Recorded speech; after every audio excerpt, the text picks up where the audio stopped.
নমস্কার, আমি সুকৃতি দান। আশা করি আমরা সবাই ভালো আছেন। আপনারা সবাই দেখছেন অ্যাস্ট্রো সলিউশন। আজকে আমি আলোচনা করবো যে সমস্ত বৃশ্চিক রাশি বা লগ্নের ক্ষেত্রে সার্বিক একটা জীবনের এই যে ভাগ্য পরিবর্তনের জায়গাটা 2025 কি সত্যি আসবে, না কবে আসবে, কি এমন সমস্যা বৃশ্চিকের ক্ষেত্রে এই মুহূর্তে ক্রিয়েট করছে। প্রচুর বৃশ্চিক রাশি বা লগ্নের মানুষ আমাকে ফোন কল করেন, প্রচুর মানুষ আমার থেকে বার্তা অ্যানালাইজ করেন। অলরেডি ইন্ডিয়া থেকে, বাংলাদেশ থেকে প্রচুর লোক, প্রচুর মানুষ কিন্তু এমনকি ইন্ডিয়ার বিভিন্ন প্রান্তে যারা বাঙালি রয়েছেন তারা কিন্তু অ্যানালাইসিস করছেন, আমি দেখতে পাচ্ছি। তো তাদের একটাই কথা, তাদের কি আমাদের কি অবস্থা কি ফিরবে না, কেন এমন অবস্থা পড়ছে, তো কোন জায়গা থেকে মেন সমস্যাগুলো আসছে, কিভাবে এর সম্ভব, এর প্রতিকার কি আদৌ করা যাবে না। তো এই জায়গাগুলো নিয়ে সবকিছু নিয়ে একটা পুঙ্খানুপুঙ্খভাবে আমি কথা বলবো। অনুষ্ঠানটিকে মন দিয়ে শুনুন এবং বোঝার চেষ্টা করুন। মূল আলোচনায় আসার আগে আমরা জানিয়ে রাখি, অ্যাস্ট্রো সংক্রান্ত নিত্য টিপস পেতে আমার এই অ্যাস্ট্রো সলিউশন চ্যানেলকে সাবস্ক্রাইব করুন এবং পাশে থাকা বেল আইকনে ক্লিক করুন। চলে আসি মূল আলোচনায়। প্রথমে বলবো, দেখুন 2025 সাল ডেফিনেটলি মঙ্গলের বছর এবং বৃশ্চিকের ক্ষেত্রে যেহেতু মঙ্গল একসঙ্গে দুটো ভাবকে কন্ট্রোল করে। কোন দুটো ভাবকে কন্ট্রোল করে? একটা লগ্ন বা রাশি অর্থাৎ ফার্স্ট হাউসটা এবং ষষ্ঠ ভাবটা। তাই দুটো জায়গা অত্যন্তভাবে পজিটিভ। ষষ্ঠ ভাব মানে প্রতিযোগিতায় সাফল্য, কর্মের উন্নতি, আপনার জীবনে শত্রুতা নির্মূল করা, আপনার জীবনে রোগ ঋণ শত্রুতার জায়গা থেকে সম্পূর্ণ বেরিয়ে আসা, এবং আপনার লগ্ন মানে আপনার মন মানসিকতা। তাহলে 2025-এ বৃশ্চিকের অবশ্যই ভালো কিছু হওয়ার কথা, এটা জেনারেল ভাবে বলতে গেলে। কিন্তু আমরা যদি সার্বিক জায়গাগুলো, শুধুমাত্র মঙ্গল নিয়ে তো হবে না, আমাকে সমস্ত ব্যাপারগুলোকে দেখতে হবে এবং মঙ্গল অন্যান্য গ্রহের দ্বারা কিভাবে প্রভাবিত হয়ে রয়েছে সেই জায়গাগুলোকে দেখতে হবে। তো সেই জায়গাগুলোকে দেখলে বৃশ্চিক লগ্ন বা রাশির রেসপেক্টে 4th হাউসে রাহু এবং 10th হাউসে কেতু পরিবার রিলেটেড ব্যাপারে অনেক অস্থিরতা ক্রিয়েট করছে এবং কর্মের জায়গায় একটা বিতৃষ্ণা বা বিশৃঙ্খল অবস্থা তৈরি করছে। কর্মের জায়গায় ডিস্যাটিসফ্যাকশন এবং পরিবার কেন্দ্রিক হাজারো জায়গায় আপনার সমস্যা রয়েছে এবং মায়ের শরীর স্বাস্থ্য খারাপ যাচ্ছে, মানসিক অস্থিরতা ক্রিয়েট করছে। এগুলো কিন্তু চতুর্থ দশমের জন্য ব্যাপারটা ক্রিয়েট করছে। চতুর্থ মানে পরিবার, ভূমি, ভবন, বাড়ি, মা, বাবা, বিশেষ করে মা আর কি, এবং আপনার স্থাবর বা অস্থাবর সম্পত্তিকে ইন্ডিকেট করে, এবং দশম মানে কর্মের জায়গাটাকে ইন্ডিকেট করে। তাই যখনই আমরা চতুর্থ দশমে রাহু কেতুর প্রভাব চলে আসবে, যাদের বাচ্চাদের রাহু কেতু সংক্রান্ত সমস্যা রয়েছে, তাহলে তাদের কিন্তু একটা পরিবার কেন্দ্রিক অশান্তি, পরিবার কেন্দ্রিক একটা ডিপ্রেশন, পরিবার কেন্দ্রিক ফ্রাস্ট্রেশন, মায়ের শরীর স্বাস্থ্য নিয়ে সমস্যা, কর্ম রিলেটেড হাজারো চাপ কিন্তু ক্রিয়েট করবে। কিন্তু এটা মানে যে সবসময় নেগেটিভ তা কিন্তু নয়। অ্যাকচুয়ালি রাহু কেতু চতুর্থ দশমে থাকা মানে যাদের বাচ্চাদের রাহু বা কেতু একটু পজিটিভ রয়েছে তাদের ক্ষেত্রে কিন্তু আইটি প্রফেশনে চাকরি পাওয়া, নতুন কোনো কর্মের সুযোগ নিয়ে আসা, কর্মের পরিবর্তন করা, বিদেশ যাত্রা, বিদেশ থেকে অর্থ ইনকাম, অর্থাৎ রাহু যে যে ভাবের কারক।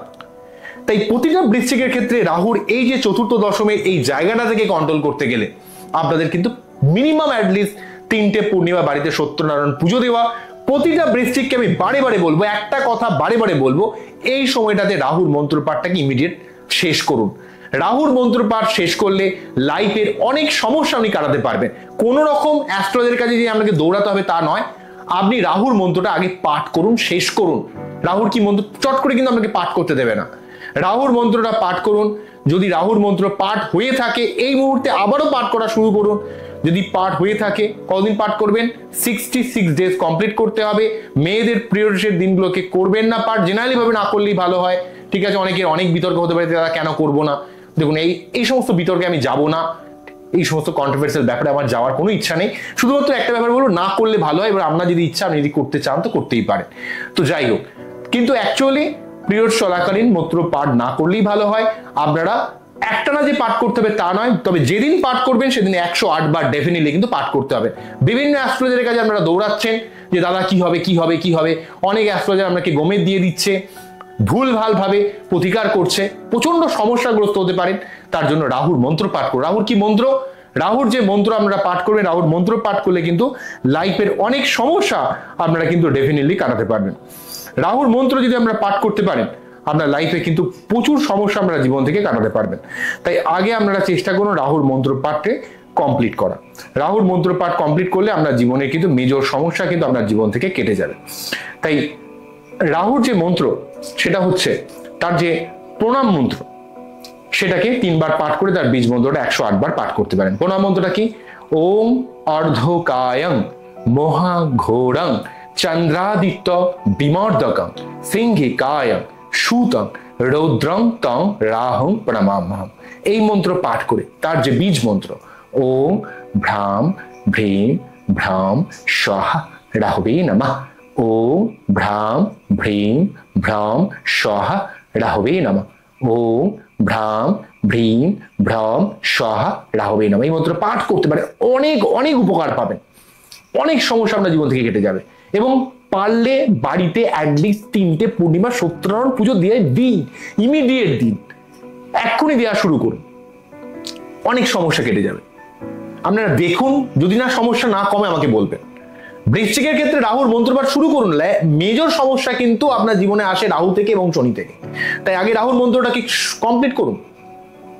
তারপর দেখুন যে মঙ্গল, বৃহস্পতি বা চন্দ্রের মধ্যে কোন গ্রহটা আপনার বাচ্চাটি খারাপ রয়েছে, সেই জায়গাটা সঠিকভাবে প্রতিকার দিন।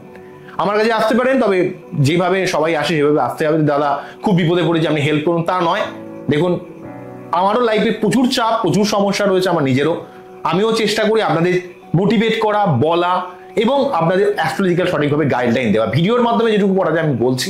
এবং যদি আপনারা অ্যাস্ট্রোলজিক্যাল আমার কাছ থেকে গাইডলাইন নিতে যান, যেই ফলো অ্যাস্ট্রো সলিউশনে আসতে গেলে আপনাদের করতে হয় যে সমস্ত রুল রয়েছে এগুলো কিন্তু মেনটেন করতে হবে। তো যাই হোক, সেটা অন্য প্রসঙ্গ। জেনারেলি ভাবে কিন্তু আপনারা দেখুন যে মঙ্গল, বৃহস্পতি, চন্দ্রের মধ্যে কোন গ্রহটা আমরা খারাপ রয়েছে সেটাকে সঠিকভাবে প্রতিকার করুন। তবে মেজর সমস্যা খারাপের মূলে যেটা রয়েছে সেটা হচ্ছে চতুর্থ দশমে রাহু কেতুর অবস্থান, এই একটা নেগেটিভিটি। এবং অষ্টমে বৃহস্পতি থাকার জন্য স্টোমাক রিলেটেড প্রবলেম হচ্ছে, মাঝে মাঝে মাথা গরম হয়ে যাচ্ছে, গুরুজনদের সঙ্গে মনোমালিন্য হচ্ছে, ভুলভাল সিদ্ধান্ত নিয়ে ফেলছেন, যারা পড়াশোনা করছেন পড়াশোনার মধ্যে অত্যন্ত অমনোযোগী ভাব, বা প্রেমের জায়গায় মাঝে মাঝে একটা বিতর্ক হয়ে যাওয়া, লাইফ পার্টনারের সঙ্গে বা প্রেমিক প্রেমিকার সঙ্গে একটা সম্পর্ক খারাপ হয়ে যাওয়া, বা আপনাদের মধ্যে সন্তান সংক্রান্ত ব্যাপারে প্ল্যানিং এর দিক থেকে ডিস্টার্ব যাচ্ছে, বা আপনারা কোনো কিছু সিস্টেমেটিক করতে পারছেন না, মনে হচ্ছে না কিছু হবে না, এমন একটা ব্যাপার। সেই জন্য খাওয়ার ব্যাপারে সংযত হন, ভুলভাল খাদ্য মোটেই খাবেন না। খাওয়ার জায়গাতে ঠিক আছে একটু ভালো জিনিস খেতে চেষ্টা করুন, যেগুলো আপনার ইমিডিয়েট ফ্যাটকে বাড়িয়ে দেবে না। যারা চিকেন খান, চিকেনের মধ্যে যখন চিকেন কিনবেন ফ্যাটগুলোকে বার করে নিন, বা বাজার থেকে চিকেন নিয়ে এসে সেই অংশটাকে বাদ দিন। বাইরে যত সম্ভব চেষ্টা করুন কম টাকায় ওই স্পাইসি ফুড, জাঙ্ক ফুড খেয়ে নিতে। সেই যে যারা খেয়ে নেন সেই জায়গাগুলো একদমই খাবেন না, তাহলে কিন্তু অনেক সমস্যা আসতে পারে। পেটের জায়গাটা স্টোমাক রিলেটেড ব্যাপারে কিন্তু অনেক সমস্যা ক্রিয়েট করতে পারে। যখন দেখবেন পেট ঠিক থাকবে না, তখন আপনার মাইন্ড এমনি কিন্তু অস্থির হয়ে যাবে। তো অষ্টমভাবে তবে বৃহস্পতি কি হচ্ছে, দীর্ঘদিনের কোনো ঝামেলা, উত্তরাধিকার সূত্রে সম্পত্তি প্রাপ্তি, এই জায়গাগুলো আপনাকে অনেক শুভ ফল দেবে। লাইফের একটা কিছু টার্নিং নিয়ে আসবে, যেগুলো দীর্ঘদিন ধরে যেই জায়গাটা নেগেটিভিটি তৈরি করছিল সেই জায়গায় একটা টার্নিং কিন্তু আমরা বৃশ্চিকের ক্ষেত্রে নিয়ে আসবে। এটা কিন্তু খুব ভালো। কিন্তু অষ্টমে বৃহস্পতি থাকা মানে সে কিন্তু নিজে থেকে পীড়িত হয়ে যাচ্ছে, তো তাই না? তাই অষ্টমে বৃহস্পতি যতদিন রয়েছে অক্টোবর পর্যন্ত, তো অক্টোবর মাসে মোটামুটি 27 অক্টোবর মঙ্গল বৃশ্চিকের এতে প্রবেশ করবে, বৃশ্চিক রাশির ঘরে, সেটা অত্যন্ত পজিটিভ হবে। এবং অক্টোবরের পর থেকে বৃহস্পতির অবস্থানটা কিন্তু নবম ভাবে উচ্চস্থ হবে, এটাও কিন্তু অত্যন্ত পজিটিভ হবে। তাই অক্টোবরের পর থেকে আপনাদের জীবনে অনেক ভালো কিন্তু সময় কিন্তু আসবে। তাই চতুর্থ দশমে রাহু কেতুর প্রভাব, বৃহস্পতির অষ্টম ভাবে প্রভাবটা অত্যন্ত নেগেটিভ রয়েছে, এমনকি মঙ্গল এই মুহূর্তে বিভিন্নভাবে পীড়িত হয়েছে, সেটা আমি বলছি। তবে পঞ্চম ভাবে শনি রয়েছে, আমাদের পড়াশোনা, রিলেশনশিপ, প্রেম ভালোবাসা, এই জায়গাগুলোতে একটু আপনাকে দায়িত্ব নিতে হবে। পড়াশোনার জায়গায় সিস্টেমেটিক পড়াশোনা করতে হবে। আপনারা যারা ইনকাম করছেন ইনকামের জায়গায় আরো বেশি কেয়ারফুল হতে হবে। ওই একটা ইলিউশন বা একটা ভ্রমের মধ্যে রয়েছেন, ভুল দেখছেন, ইমোশনাল ভাবে একটা থট প্রসেস রেডি করে রেখেছেন, তাহলে কিন্তু হবে না। বাস্তবতার সাথে দেখতে হবে। বৃশ্চিকের জীবন কিন্তু অনেক কঠিন, কিন্তু যদি আপনি পরিশ্রম করেন, চেষ্টা করেন, লড়াই করেন, ঈশ্বর সর্বাত্মকভাবে আপনাদের কিন্তু সেই সহযোগিতা করে। যদি আপনি চেষ্টা করেন, যদি আপনি লড়াই করেন, বৃশ্চিকের জীবনে কিন্তু সহজে কিছু হয় না, কিন্তু বারে বারে বারে বারে অ্যাটেম্প করতে করতে করতে করতে একসময় আপনার ভাগ্যের চাকা কিন্তু খুলে যায়। কিন্তু প্রথমেই যে আপনার ভাগ্যের চাকা খুলে যাবে তা নয়, আপনাকে ঈশ্বরের কাছে সবসময় শরণাগত হতে হবে যে ঈশ্বর তুমি আমাকে রক্ষা করো, আমাকে সেই ক্ষমতা তুমি দাও, সেই ক্ষমতা আমাকে প্রদান করো। তার জন্য প্রতিদিন সূর্য প্রণাম করা, প্রতি মঙ্গলবার 3বার করে হনুমান চল্লিশা পাঠ করা, প্রতি সোমবার আপনাকে রুদ্রাভিষেক করা, দুধ দই ঘি মধু চিনি দিয়ে, এগুলো করলে অনেকটা সমস্যা জীবন থেকে কাটবে। বোঝা গেল কি বললাম? এগুলো আপনার কর্তব্য। বৃশ্চিক আপনি জন্মেছেন, কিছুটা আধ্যাত্মিক হতে হবে। যদি আপনার রাশি বা লগ্ন বৃশ্চিক হয়, আপনাকে কিছুটা ডাউন টু আর্থ হতে হবে, ঈশ্বরের উপর শরণাগত হতে হবে, ঈশ্বরের উপর বা ইউনিভার্সের উপর আপনাকে কিন্তু একটু ডিপেন্ড করতে হবে। আপনি যদি আধ্যাত্মিক না হন, আধ্যাত্মিক পথে না চলেন, সবসময় আধ্যাত্মিক মানে সবসময় যে মন্ত্র জপ করতে হবে এমন কোনো নয়, ঈশ্বরের কাছে সমর্পিত হওয়া, ঈশ্বরকে বোঝা, ঈশ্বরকে ফিল করা এবং নিজেকে ক্রমাগত পরিশ্রম করা, আপনাকে ঈশ্বর ডেফিনেটলি ভাবে সাহায্য করবে। ঠিক আছে, কারণ আপনার জীবনে ঈশ্বরের প্রচুর প্রভাব থাকে। আপনি দেখবেন, একটু খেয়াল করে, আপনি যে কাজে আপনি এফোর্ট করেছেন, চেষ্টা করেছেন, লড়াই করেছেন, হয়তো সেই কাজটা প্রথমেই মিলে যায়নি, কিন্তু আপনার জীবনে ডেফিনেটলি অনেক কাজ মিলে গেছে, মিলবে, কারণ ঈশ্বরের একটা বিশেষ প্রভাব আপনাদের মধ্যে রয়েছে। তো আরেকটা ব্যাপার আছে, শনি বক্রি হবে 13ই জুলাই থেকে। তো 13ই জুলাই থেকে 27শে নভেম্বর পর্যন্ত শনিও বক্রি থাকছে পঞ্চম ভাবে। তাই সেখানেও একটা পেটের সমস্যা, পড়াশোনার ক্ষেত্রে, সন্তানের ক্ষেত্রে, ক্রিয়েটিভিটির ক্ষেত্রে, অর্থের ক্ষেত্রে আপনাকে একটু সাবধান হতে হবে। সব থেকে বেশি চাপ থাকবে কিন্তু যে 28শে জুলাই থেকে 13ই সেপ্টেম্বর, যখন কিন্তু মঙ্গল ঠিক শনির অপোজিটে থাকবে। শনি থাকছে পঞ্চম ভাবে এবং 11th হাউসে থাকছে মঙ্গল। যদিও অর্থকেন্দ্রিক দিক থেকে অনেকটা মঙ্গল হেল্প করবে, কিন্তু আপনাকে কিন্তু শনি মঙ্গল যোগের জন্য খিটখিটে ব্যাপার, ইরিটেশন, ফ্রাস্ট্রেশন, রেগে যাওয়া, অস্থির হয়ে যাওয়া। এই মুহূর্তেও কিন্তু মঙ্গল রাহু কেতুর অ্যাক্সিসে অবস্থান করছে 28শে জুলাই পর্যন্ত। সেই জন্য কিন্তু অলরেডি ইলেকট্রনিক্স গ্যাজেটগুলো খারাপ হয়ে যাচ্ছে, মাথা গরম হয়ে যাচ্ছে, স্টেট কার্ড কথা বলে ফেলছেন, এই নিয়ে একটা সমস্যা যাচ্ছে। ঠিক আছে, কারণ মঙ্গল বিভিন্নভাবে পীড়িত থাকছে 28শে জুলাই পর্যন্ত, এটা রয়েছে। 28শে জুলাই মঙ্গল কন্যা রাশি ঘরে প্রবেশ করলে তার অপোজিটে কিন্তু ঠিক থাকবে বক্রী শনি। তাই বক্রী শনি, একদিক থেকে বক্রী শনি, অন্য দিক থেকে একাদশ ভাবে কিন্তু পঞ্চম ভাবে বক্রী শনি, একাদশ ভাবে কিন্তু ওখানে মঙ্গল অবস্থান করবে। তাই শনি মঙ্গল যোগ, যদিও কিন্তু একাদশ ভাবে মঙ্গল কিন্তু আপনাকে অনেক কিছু দেওয়ার চেষ্টা করবে, সেটা কোনো কর্ম হোক, অর্থ হোক, কিন্তু সবসময় এটা রেগে যাওয়া, আপনার ভুল ঝামেলায় জড়িয়ে পড়া একটা ব্যাপার কিন্তু থাকছে। এই ব্যাপারে একটু সাবধান কিন্তু বৃশ্চিকে হতেই হবে। প্রতি মঙ্গলবার 3 বার করে হনুমান চল্লিশা পাঠ করতে হবে। আপনার যদি বাচ্চাটে মঙ্গলের কোনো রকম সমস্যা থাকে, সেই জায়গাটা কিন্তু ঠিক করে নিতে হবে। ঠিক আছে, এবং তারপর দ্বাদশ ভাবে প্রবেশ করবে 13ই সেপ্টেম্বর থেকে। কতদিন পর্যন্ত থাকবে? 13ই সেপ্টেম্বর থেকে 27শে অক্টোবর পর্যন্ত তুলা রাশি ঘরে থাকবে। যদিও রাহু যুক্ত থাকবে, কিন্তু অতটা সমস্যা থাকবে না, কিন্তু পুরোপুরিভাবে সমস্যাটা মিটবে হবে যখন বৃশ্চিক রাশির ঘরে ঠিক কবে 27শে অক্টোবর থেকে 7ই ডিসেম্বর পর্যন্ত অত্যন্ত একটা পিক আপ ভালো সময় পাবেন। সেই সময়টাকে আপনাদের কাজে লাগাতে হবে জীবনে উন্নতির ক্ষেত্রে।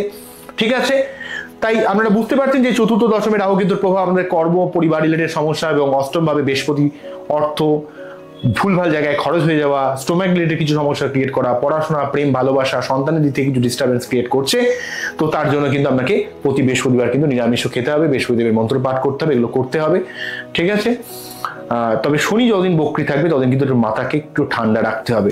কোনোভাবে মাথা গরম করবেন না। মাথা গরম করলে কিন্তু নিজেকে থামানো বা নিজেকে কন্ট্রোল করা খুব মুশকিল হবে। বিশেষ করে যাদের বাচ্চাদের, যাদের বৃশ্চিক রাশি বা লগ্ন, যাদের বাচ্চাদের শনি মঙ্গল যোগ রয়েছে, তাদের যে কোনো বিতর্ক থেকে কিন্তু এড়িয়ে যেতে হবে। ওই ছেলে মেয়ে নিয়ে বিতর্ক, ছেলে বড় না মেয়ে বড়, এখনকার দিনে তো এই সোশ্যাল মিডিয়াতে একটা যে কোনো কন্ট্রোভার্সিয়াল জিনিসের উপর মানুষের ক্রেজ বিশাল। ঠিক আছে, টিএমসি বিজেপি, ওকে দোষারোপ করলে আলটিমেট ভোটেতেও কিন্তু যে পাবে তো সে পেয়ে বেরিয়ে যাবে। এই যে গসিপ করা, এই জায়গাগুলো থেকে প্রত্যেককে বিরত থাকতে হবে। বৃশ্চিকের জীবনে নিজের কাজে সবসময় একমুখী হতে হবে। জীবনে কিছু করতে গেলে আপনাকে অবশ্যই মানসিকভাবে পিউরিটি চাই, আপনার হার্ড ওয়ার্কিং চাই, পেশেন্স চাই।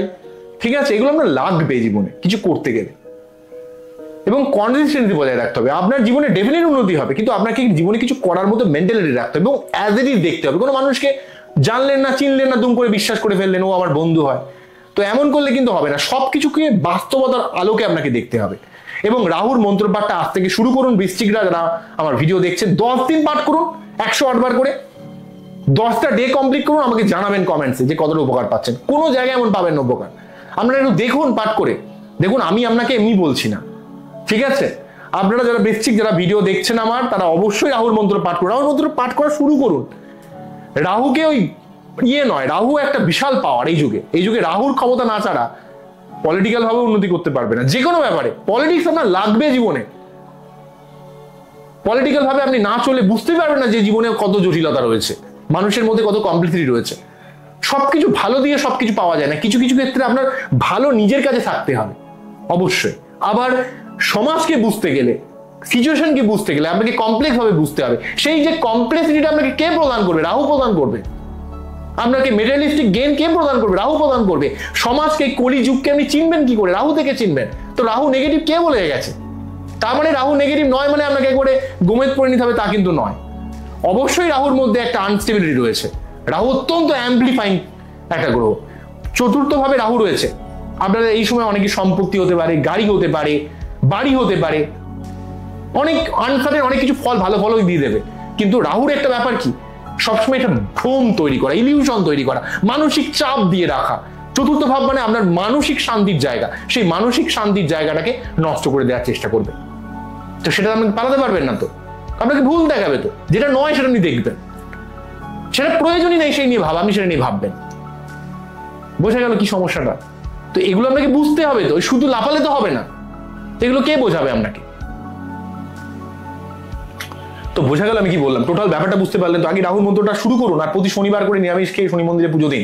আর আপনার বাচ্চাদের আগে দেখুন যে মঙ্গল, চন্দ্র এবং বৃহস্পতির মধ্যে কোন গ্রহটা সব থেকে খারাপ রয়েছে, তার সঠিকভাবে প্রতিকার করুন।